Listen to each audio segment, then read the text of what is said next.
And we're going live. Bam, bam, bam, bam. Welcome to a new episode of the Electrek podcast. I am Fred Lambert, your host, and as usual, I'm joined by Seth Wintraub. How are you doing today, Seth? I'm good. All right. This episode of the Electrek podcast is sponsored by the Electrek American Solar Challenge 2024 coming in just a few weeks. So we're going to have a little bit more to say about them later on the show, but it's a cool student solar car race and competition that we are sponsoring. So we're going to talk a little bit more about them later on. But first off, we're going to start with some Tesla news as we usually do, but it was kind of light in Tesla news this week. We have a bunch of Rivian stuff because Rivian had their investor day and they had this big partnership announcement that we're going to discuss in details. And then a bunch of other news. After that, we're going to get into you guys' commented questions. So if you guys have any questions for us, you can put them in the comment section right now. We'll get to them at the second half of the show. It can be about any of the subjects that we are about to get into or any other thing in the EV world, the renewable energy world that you want our take on. It will be our pleasure. Let's start with Tesla changing their approach a little bit regarding the tax credit and the battery type of battery cells in their vehicle, giving you some choices now, which is interesting. So all these automakers now are kind of trying to adapt to the new rules of the federal tax credit for electric vehicles. They increased requirements in terms of battery component, battery material sourcing, battery cell production, and all that. So trying to adapt. Tesla just last week, we talked about the Model 3 long range being added to it, which was a big deal. But there's two sides of this thing. There's the car that needs to be eligible through those requirements that we just discussed, but also the buyer needs to be eligible. And there's plenty of buyers that are not eligible because they often earn more than the $150,000 in yearly income for individual filers or $300,000 for dual filers. So you might want this car and you just don't have access to it. So you might benefit for taking a vehicle that is not eligible and getting a better vehicle, even if it's almost the same thing. So Tesla now distinguished between battery suppliers for that reason. So on the inventory website, Tesla added a little toggle that says tax credit eligible vehicles. So of course, you have some of them like with the LFP cells that are just not going to be eligible. So when you toggle that, you just don't have those. But the more interesting thing is that you have some of the same vehicles, technically some of the same trims. For example, the performance vehicles, Model 3 and Model Y I'm talking about here, that are officially eligible if you do on the orders page, but you have some of them that are now, you have the choice between them in inventory now with this toggle. And basically what you get here is the difference between a vehicle that has the Panasonic cells or the LG cells, with the former being eligible to the tax credit and the latter not. And that's because of their origin. I think LG are made in China or Korea or something. Korea, but Korea should be, it's like, depending on some of the sourcing of the material, they can be eligible. So it depends. But for the most part, the Panasonics are eligible, the LG are not. So now basically Tesla is making sure that they are optimizing the cells that are eligible to get to people that are also eligible for the tax credit, and therefore they are opening up, they are optimizing for the tax credit, basically. However, now it creates something. It creates a choice for those who are not eligible. Because now technically you're not eligible. You're like, okay, I'll get the LG cells because it doesn't change anything for me. I'm not eligible anyway. So I'm not going to get a $7,500 tax credit. But it would be an easy choice if they were just on par with each other. Unfortunately, the LG cells, even though they're the same 2170 cells in term of format, they have a slight change in chemistry between them, resulting in a little less energy capacity, even though Tesla doesn't actually change the mileage on the range rating. So it's possible that Tesla actually adjusts its cells for that in terms of software locking. But where there is an absolute clear difference is the charging. The LG cells do charge a little bit slower than the Panasonic cells. It's not a massive difference. I've seen people trying to test it. Some of them claim as much as 10 minutes of difference from a 10 to 80%. It looks like on average it's closer to 5, but still 5 minutes to 10 minutes is, it's not nothing. So it's something to keep in mind, because now you basically have a choice. Do I leave one of those Panasonic car cells, one of those cars with Panasonic cells, to someone that is eligible and will get $7,500 and therefore, help the adoption of EV a little bit more? Or do I just want the best possible car I can get for the exact same price? It's up to you. But I always like the options, so I do like that Tesla added the option. Yeah, it's nice that they're actually putting it out there. Like they've been they're not putting everything out there. That's the thing. We know, because we know about this and we're telling people, but Tesla is not the one telling people about this. Right. So they're not like, hey, actually these LG cells will charge a little bit slower. You won't find that on Tesla's website. Right. All right, we got 2 Cybertrucks recall this week. We love Cybertrucks recall for the main reason that it actually help us track the production ramp of the Cybertruck.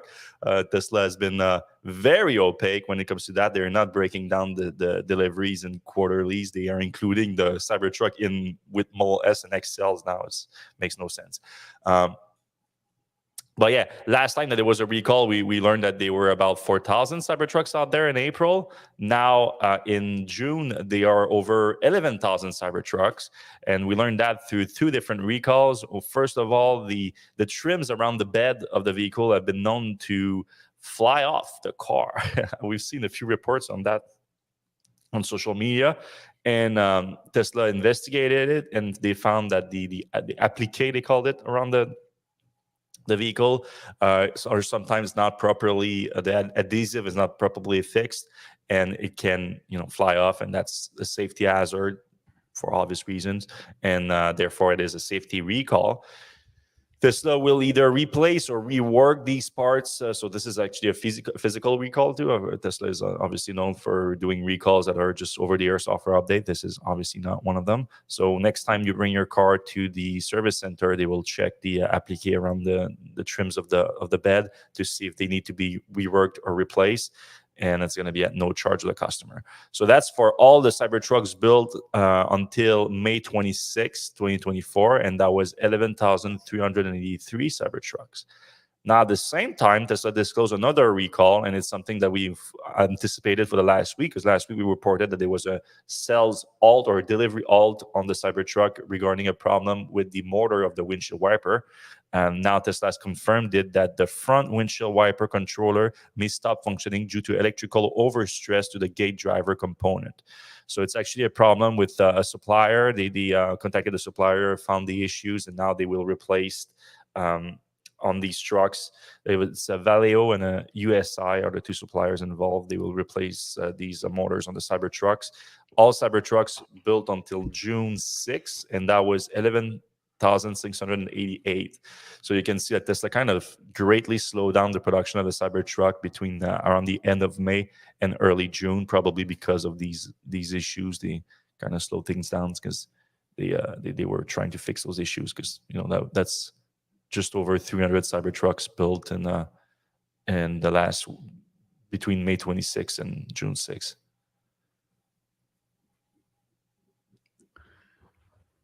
All right, but about 11,000 Cybertrucks out there.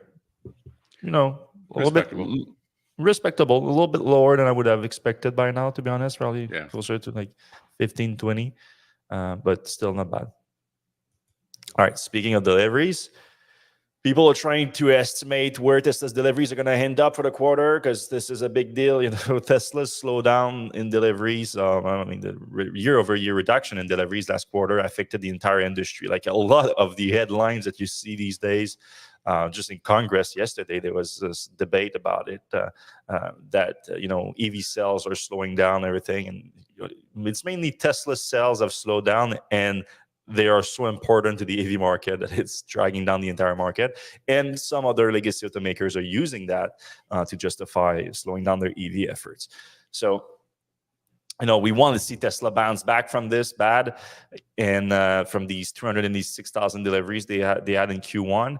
The estimates for Q2 have been kind of all over the place because on top, Tesla's deliveries were way down. Production was down too a little bit, but there were a discrepancy between the two, 46,000 vehicles last quarter. So now Tesla's own argument is that a lot of these vehicles were in transit to customers anyway. So technically that's 46,000. But I doubt that they were the full 46,000, but it was a good chunk of that is going to, get delivered early in Q2 and boost Q2 numbers. But I think that there's more problem than that. I think Tesla has also a demand issue, and a lot of these vehicles were not, meant for customers. And also, there's the fact that the production slowdown last quarter also resulted in a slowdown in deliveries because you have order matching issues that complicate logistics at the end of the quarter. So now people are trying to figure out what's going to be like in Q2. The consensus right now on Wall Street is 450,000 deliveries, which is big jump from last quarter, 386, but it's still down from the same period last year of 466,000. So I think that would be bad by itself. Tesla is still not growing year over year, and with 46,000 vehicles added to the inventory last quarter, I think this wouldn't be great. But even then, the 450,000 is likely going to go down by the end of the month. Like we are the 28th right now, so this has still a few days of deliveries. But at the same time, the analysts are, keep updating their estimates, and the estimates are going down. I saw a bunch of them in the last few weeks that are closer to 400,000, 415, 420, 430,000. And it looks like Europe is actually a big part of the problem. So I haven't. Let me pull that out actually, because might as well look at it up to date, because that was a few days ago.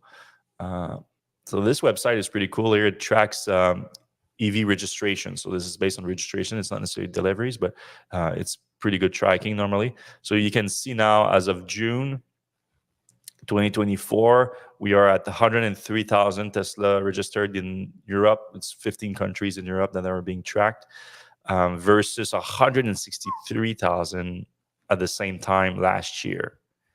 And you can see that the discrepancy happened a lot this month and last month, more than the first 3 months of the quarter, which there was a discrepancy still of about 15,000 vehicles.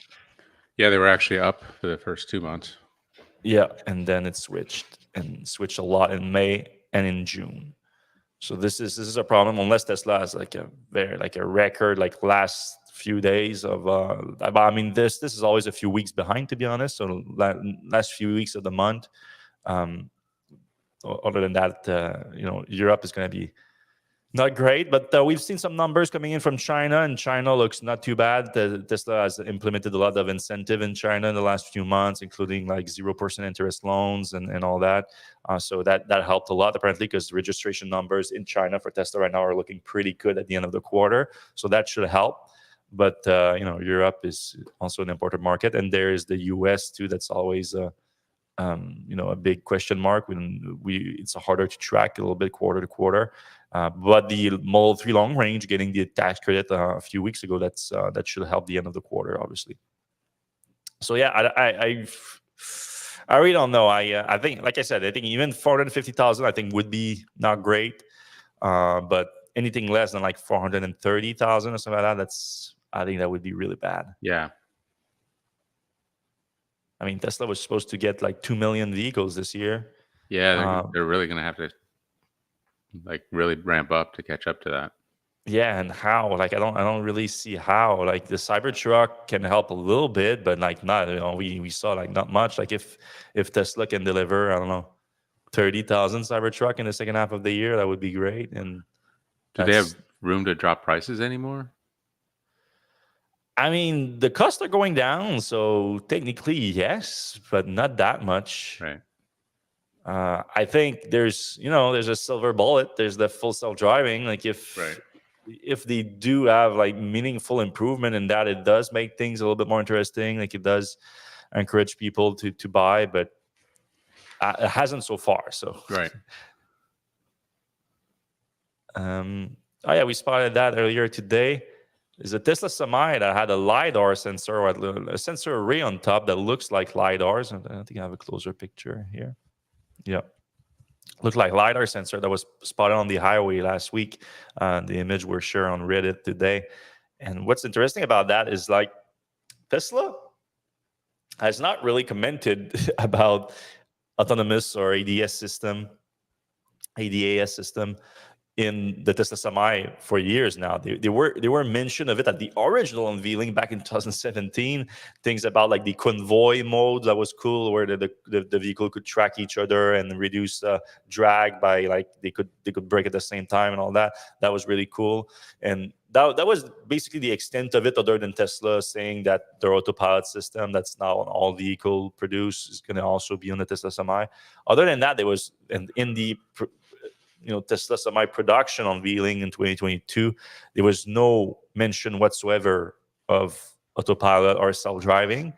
I would assume that this has something to do with the fact that with commercial trucking, when you talk about self-driving, you talk about replacing truckers, and that that starts to get controversial. And if Tesla wants to sell those vehicles to trucking companies, it's like, you see a trucking company ordering 500 Tesla Semi trucks that have self-driving capability.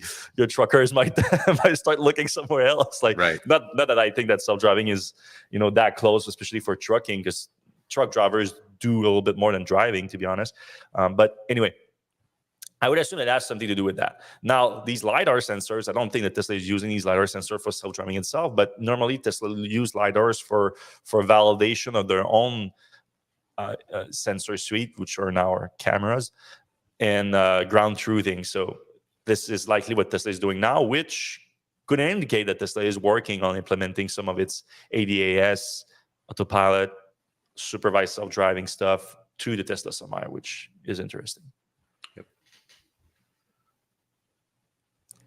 All right, moving on from, do we want to talk a little bit about the Electrek American Solar Challenge? Yeah, we're just a few weeks away. I guess probably 2 weeks from now, a little bit more than 2 weeks from now. We're gonna be in Kentucky for the scrutineering, and then the Electrek Formula Sun Grand Prix. That's going to be at the Corvette Museum Racetrack and near Bowling Green, Kentucky. And that actual race is going to be July 16th through the 18th. And then after that, we're going to move on to Nashville, and we're going to start that race on July 20th. And that's going to go across country all the way to Casper, Wyoming, over the next week. So 20th to 27th, we're going through the U.S. We're going to go through St. Louis and a bunch of other places. So if you guys are in the Midwest and I guess Rockies at the end, and want to come see a solar race, jump on the website, find out when we're going to be where, and head over and come see us. We're really looking forward to it. This is a great project. There's tons of really smart college students putting these cars together. These are the electric vehicle manufacturers of the future. So it's funny to see, we see them all in like tens, but these guys are all going to be like mid six figure income people in the next few years. So great to see them all, their teams doing a great job.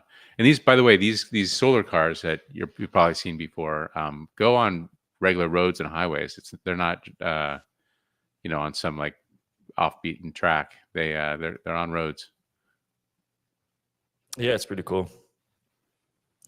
Yeah, these are going to be the future leaders of EV startups out there. It's going to be fun. Yeah, I mean, Tesla's original team came from the Stanford team. So exactly. All right, we have some interesting news coming from Rivian this week. The first one is the big one. It's this new partnership with the Volkswagen Group that is going to invest up to $5 billion into the company and set up a joint venture to produce next generation electric vehicles. All right, so the details are not too many details on what's going to happen. It starts with $1 billion investment. Talk about producing next-gen vehicles together. If you read the announcement and all that, it does sound like Volkswagen is interested in Rivian software, which is not too surprising. Volkswagen has had a lot of issues on that front that has impeded their effort to produce electric vehicles. So they are now setting up this 50-50 joint ventures around next generation electrical electronics architecture. So they're very interested in what Rivian called its new zonal system of power electronics inside the vehicles and electronics. It's something that I talked about my review of the next generation R1s. It's they cut down their ECUs by I think it was 17-7 inside the car. Great improvement in harness system, and all of that also comes with software improvement and software updatability deep into the modules. Like I think 80. A high percentage of their modules are like fully updatable now, and so the partnership starts with a $1 billion convertible note to Rivian. So this is good for Rivian too, because even though Rivian still has a lot of cash on hand, it and it still plans. Well, we're going to discuss that because there was the investor day too. The profitability is still far away. Like there's a gross margin positive that's supposedly going to happen at the end of the year, but that's not profitability. So Rivian is most likely going to lose money for at the very least the next year, maybe several years to come. So they're going to need some more cash. So this is a new cash car for them. However, and then after that, after the establishment of the joint venture, VW says it will invest an additional $4 billion into Rivian and 1 billion trenches in 2025 and 2026, contingent on Rivian meeting certain milestones without mentioning them. The Rivian stock jumped up over the announcement of that. I don't know where it is today, but yesterday, like 30%. Oh, now it's down 7% today. It's actually back to almost where it was. It was. No, I was at 11. Yeah, I was at $12 a share before the announcement, and now it's like 13. It shoot up to 18. Wow. So I guess sell the news. Yeah. But yeah, I mean, I get why they would sell too, because once they digest the news, like it's good. Like it's big investment, more cash for Rivian, but convertible notes, that means more dilution, obviously. Well, unless they pay back those loans. But again, I need to go see the terms of when they need to pay them back. I don't think Rivian's not going to make any profit for a little bit, I think. And where you get a little bit cold on these joint venture is like it's not the first time we've seen Rivian do that and not come up with a lot of things, especially the Ford one. Like the Ford, there was supposed to be vehicles coming out of that joint venture, and nothing really happened. The Amazon partnership, has delivered a bunch of vans, but even that is cooling down too. And now, they are nowhere near their 100,000 vans deliveries, and they're already talking about like trying to sell to other people. So it's not perfect, but it's not bad either, right? Mercedes Sprinter vans were also talked about. Yeah, but was there an official announcement on that? I don't remember that. Oh yeah. And that still hasn't happened either. I think they unannounced it or whatever. Said it wasn't going to happen. Yeah, so these are not.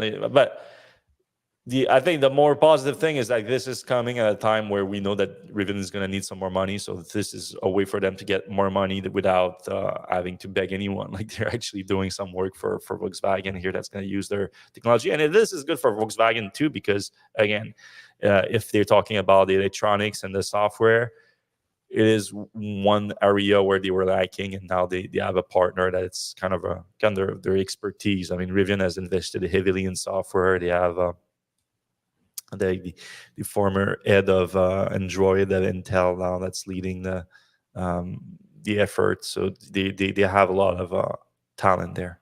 Mm-hmm.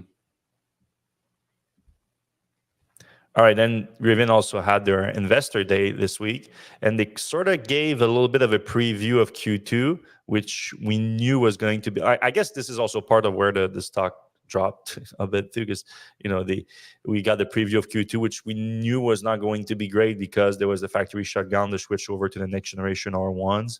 And all right, so what kind of details we got there? Kind of read it. Okay, so.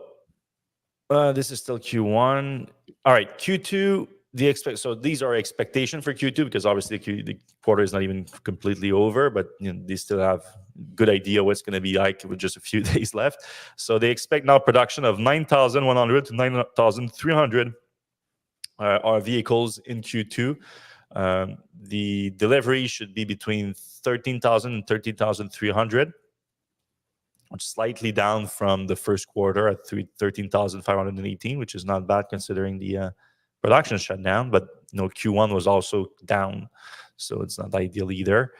But we have now a better idea. They're still talking about positive gross margin in Q4. And now they have a lot more clarity into that, starting to see the impact of the next generation cost cutting.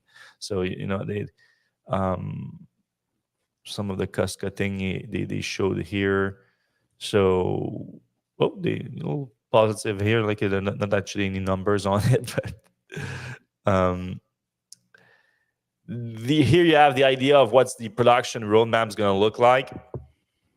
So post Q2 2024 shutdown, 65,000 planned capacity for the vans, 85,000 for the R1, S, and T.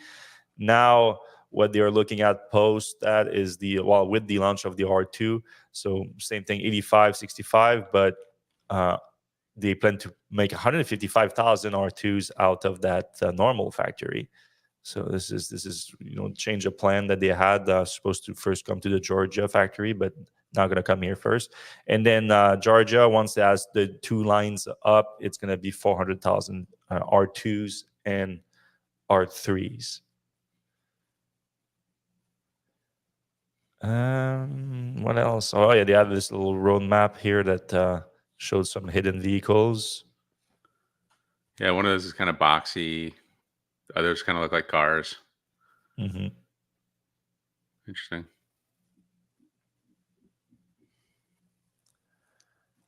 All right, moving on from Rivian. All right, this is kind of something that we hinted a little bit about last week, but Volvo has confirmed it this week that there's going to be a delay in launching the EX30 in the US until 2025. So we talked about this last week that the EX30 was supposed to come from China, and now with the new tariffs, it just doesn't make any sense.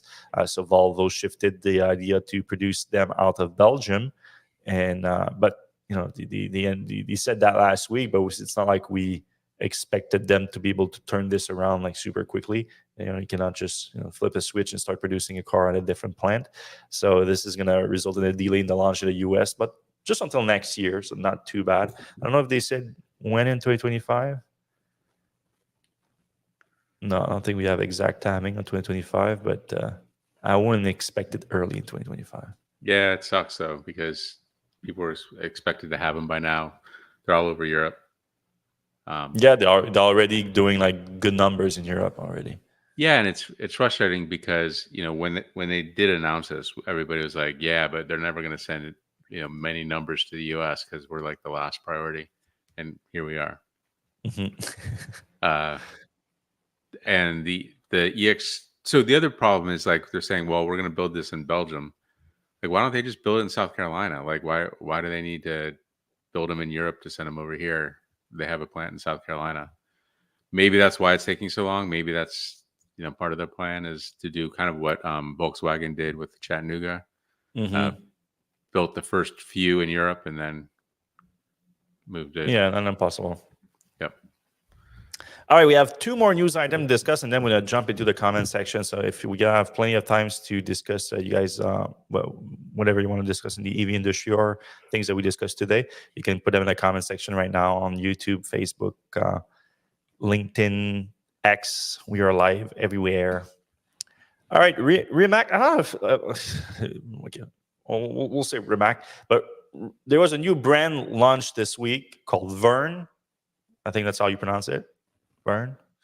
That was launched by Matt Rimac, the founder of Rimac, and two other executives at Rimac. the involvement of the actual company is not exactly clear, but I would assume that it's involved because the unveiling of the brand and the vehicle was at the headquarters of Rimac. So I think we'd have to do with it. But it does sound a little bit Elon Musk like launching another car brand while being CEO of an existing car brand. But I think that even though the press release and all the company information I looked at, there's nothing that clearly links Rimac to this company. It does look like there's part of it because if you remember, Rimac is obviously better known for their hypercar than Navara, but it's now like kind of became this unlikely big automaker in Europe through the partnership with Porsche, taking over Bugatti. So now Matt Rimac, the CEO, is the CEO of the Rimac Group, which also englobe Bugatti and not just the Navara, but they also, they produce a lot of things now. They produce the powertrains for other automakers and all that. And now they are launching Verne, which is an autonomous level 4 electric car brand aimed at ride sharing.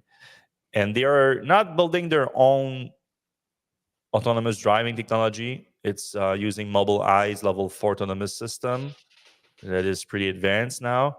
And they expect it to be ready by 2026 to work in their car. So what they unveil is the Verne autonomous vehicle that you can see here. So a two-seater, completely driverless, no steering wheel. The experience is really built around the passenger. I mean, look at those seats there. It's like first class airplane seats. And interesting design. You have these sliding doors that go forward, giving you a giant entry space. Or you have these, you see the vehicle's number there. Like, so instead of having to ask your Uber driver, like, hey, are you Fernando? Like, now you have actually, like, you see the number there. These looks like LiDAR sensors on the sides. And look at the interior. Here you have a giant screen. And the experience can be customized for each passenger.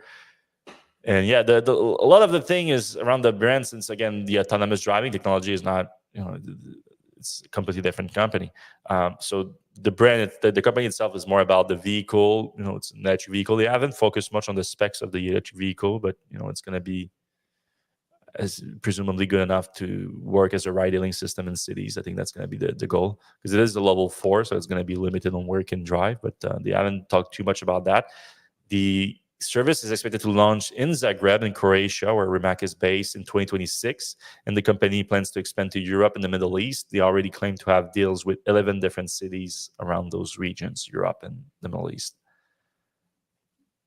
So an interesting new market for Rimac, or Verne, I should say. Yeah, the model is very weird. The founders being part of another company, why not just launch it within Rimac? I guess they don't want to, their brand is hypercars. They don't want to, dilute that, I guess. Yeah. But they didn't even say like this is like a new brand under Rimac or anything like that. It's like a separate company started by Matt Rimac and 2 other executives at Rimac. It's kind of weird. All right, Polestar launched a new version of the Polestar 3. Well, they started deliveries of the Polestar 3 this week, and also we should know that. So deliveries started of Polestar 3, and at the same time they launched a version with. I think we have a little.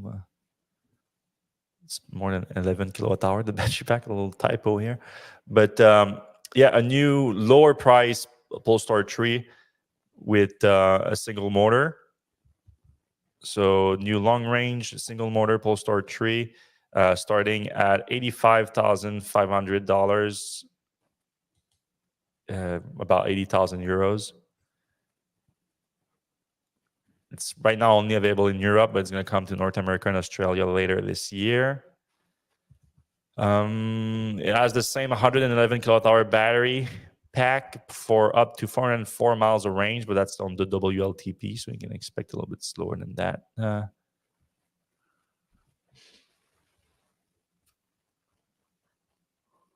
Well, I don't get the pricing, because so it says 85, but you do have the dual motor pilot pack.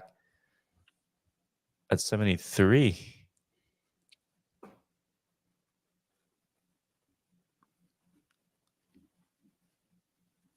So is it like a new one that you can get right now, I guess? Yeah, it's hard to tell. Oh, no. Okay, no. That's just, okay, that's maybe that might, including the end over, that might be the American price, the US price change into the European price converted to US dollars with the tax, with the VAT, I would assume.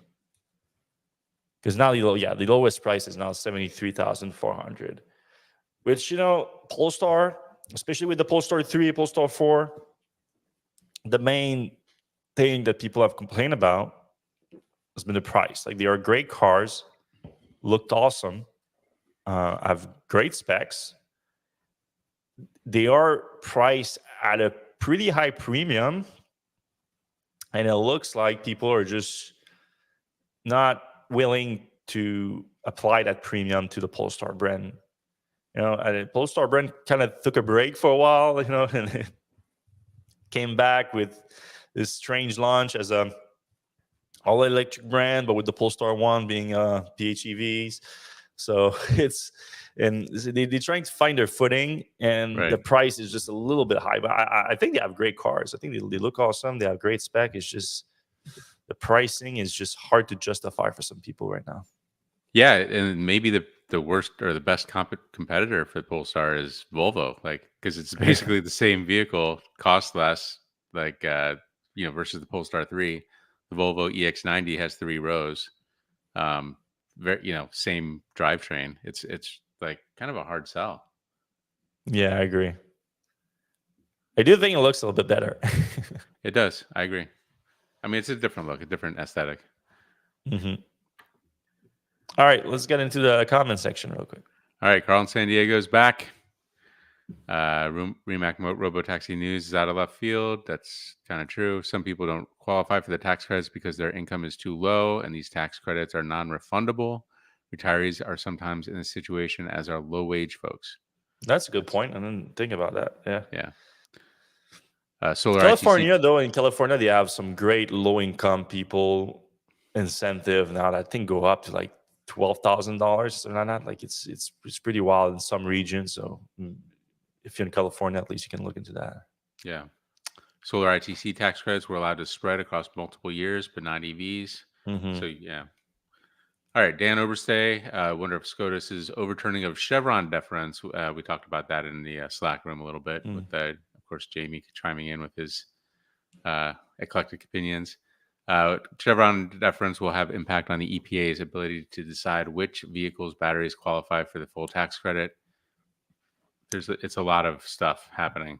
Yeah, I think the decision is kind of wide ranging, could affect a lot of different industries and a lot of different aspects. We're still looking into it. I don't know if Jamie's working on a post right now, because it's not exactly clear what kind of effect it will have. So I wouldn't be willing to comment on that. You might have something here, Dan, but I'm not equipped to comment on that right now. All right, important question here. Have you wished Elon a happy birthday yet? Is his birthday today? I don't even know. Is it I 420? don't know. I He think it was hasn't wished 420. me a happy birthday. Yeah, it's weird. True, the credits are non-refundable, but the IRS is prohibited from recouping any credits taken by buyers without enough tax liability. If you take a credit, you can keep it. Dealers, manufacturers will reduce the sale price unless you tell them your income is too high. They will let you know that you can steal the credit from the IRS. That's interesting. Don't know if that's true. Tesla also hasn't explained their LiDAR purchasing properly. There are laws against truck convoys in the USA. There is. Maybe. Or I guess platooning close together is illegal. I mean, sometimes if they're doing that, you can't get on and off because there's just truck after truck after truck. So yeah, there could be some issues with that. Daniel DeYoung says, how seriously should we take Rivian or Remac's autonomous driving or robo-taxi plans? Well, Rivian, Rivian is not autonomous, though. Level 3. They're talking about level 3 right now. Yeah. Which is autonomous on the highways, basically. So you should take that seriously, because I think that's very achievable. In fact, I would love to see Tesla talking about level 3 a little, because I think it's an achievable technology that delivers a lot of value. They are laser focused on level 5 or nothing, or I think more realistically level 4 or nothing. As for Rimac autonomous driving plan, it's Mobileye, so it's more how serious you take Mobileye, and I think they should be taken seriously. I mean, they're now part of Intel. They have coffers for days, so yeah, they should be taken seriously. Like a lot of Tesla fans and Tesla drivers, like, you think that this Tesla is like alone in this game, and then people mention Waymo, and that already has a commercial service available, and they're like, yeah, but it's geofence, so it's worthless. It's like, there's value in all these kind of service. Like, they're different level of values, and no one disagrees that if you can like solve self-driving, vision-based self-driving, like Tesla's trying to do, you unlock incredible value. It's just that it's hard. It's super hard, and Tesla says that it's about to do it for years now, and it's just not doing it yet. So there's reason for skepticism there too. Yep. All right. Here's a good question. Whatever happened to the Roadster? Yeah, I mean, it's a weird one. Earlier this year, Elon kind of said that he approved of the latest change to the Roadster. Now it's going to be unveiled at the end of 2024, a new version of it, updated from the 2017 version, which is now very dated, and that it's going to come to market next year. Now, right after he said that, we heard from sources, from one source. So that's why we didn't report on it, because it's just one source. But since that source has since been confirmed to be correct on other things, though, so that the project was again delayed. Just we don't know when exactly, but there was resources that was hanging at that project that has been diverted, like several other vehicle programs at Tesla around that same time. So I don't know. I think it's still. I would be surprised if it launches next year. Yeah, same. Carl says, I suspect the Volvo EX30 loses its reason to exist if they can't make it in China cheaply. It wasn't designed priced to be sold at those low prices while paying Belgian US wages. Maybe, I don't know. I kind of feel like they could make, I mean, they make other cars like in the US and in Belgium, and they sell pretty well at Volvo prices. Maybe they have to jack up the price a little bit. I don't know. It's a small battery, small car. I mean, I get your point. Like, it's it is cheaper to make vehicles in China, but is that now? Are we just giving up on making cheaper vehicles in Europe and the US? Is that what's happening? Like, I don't like this defeatist kind of attitude that we have. Like, we made a mistake. Like, we as a North American, we made a mistake. We gave up a lot of manufacturing expertise to cheap labor in China for a cheaper price, and now we are in this situation right now. Can it not be reversed, especially with like automation, with AI and everything, while creating some good jobs at the same time? Like, I don't know. I kind of want to be more optimistic on that front. I think we can bring back that, even though I know, like, then you have Mexico also on the southern border, and you have a lot of companies looking to go there instead to make their cheaper vehicles. So, including Tesla and including BYD also looking to make a giant factory there. Ford making the Mach-E there, but I don't know. I think it's doable. I would like to see it happen. I mean, technically, that's what kind of Tesla was supposed to do with the Model 2 in Gigafactory Texas. Now, I guess it's going to be these Model 3, Model Y based vehicle that are going to be cheaper, not $25,000, but still a little bit cheaper. So I think it's still doable. At least I want to see it happen. All right, two last things. Rimac Robotaxi is working with Mobileye. We did say that. Agree we should try to build what we consume domestically, but the EVs are too expensive to build because of battery costs. Well, that too.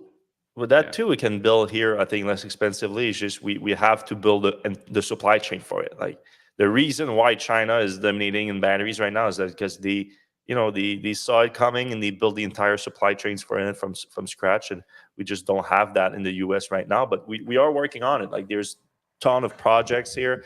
right next where I live right now, we have this, we call it the Valley of Electric Transition. We have a bunch of companies that are working on transforming battery materials. So we obviously in Canada, we're extremely rich in metal resources, and including battery metal resources like nickel and lithium and even cobalt.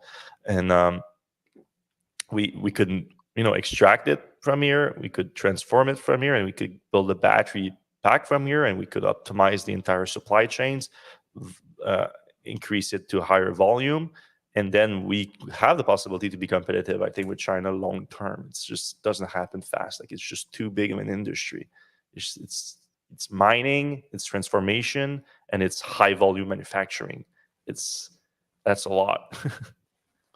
Yeah. Yeah, battery manufacturing doesn't seem to be too human intensive. Like, you could mechanize most of it. So, if you're not paying human beings, we're pretty competitive otherwise. A LinkedIn user It's said, still, there's a lot of yeah, labor to it, but just because it's so big, you're right that by volume, like, I don't think that's, by capita, if you mean like by battery produced, I don't think you have a high number of human workers. It's just that to make it viable, you need to have a giant scale. right, So at scale, you still have thousands of employees at a single firm. right. Yeah. All right, we are having to play catch up, and the only way we compete with BYD is tariffs, and Chinese companies are being subsidized by the CCP. Not a bad Work, point. yeah, I mean, that's true. I work for Proterra, manufacturing American-made transit buses. Unfortunately, funding and path to profitability was not great, even though the products were amazing, especially our battery manufacturing plant and tech. All right, well, thank you for that. Yeah, I mean, it's a tough environment right now, and yeah, the fundraising. There's a few EV companies failing, like Proterra that fell, like Fisker that went bankrupt recently. That those you inject those into the market now, and it becomes harder to raise money and make these projects happen. So it is a problem. But I think these are hiccups in the broader, in the grand scheme of things. I think the industry is going to survive that, and you have to give them to China too. They are doing some great stuff. We should be inspired by it. I know there's the idea of, like, the Communist Party and their involvement in the industries there, and we don't have that kind of system there, for better or worse. But I think that with our capitalistic system, we should get inspired by that, instead of just like having fear all the time. Just get inspired by it and just try to build an industry here that is strong. I think it's completely doable. Yep, agree. All right, let's leave on this inspiring note. I hope you enjoyed the show this week. It was a short one, but a fun one. If you did enjoy the show, please give us a thumbs up, a like, a subscribe, whatever it is on your app right now. When you do it, it helps the show more than you think. It takes a second to do, and it's free. We appreciate when you do it. If you're listening on the audio version of the podcast on Spotify or on Apple Podcasts, wherever you listen to your podcast, if you can give us a 5-star rating, also takes a second to do, and it helps the show a ton. So I appreciate every single one of you. We'll see you same time, same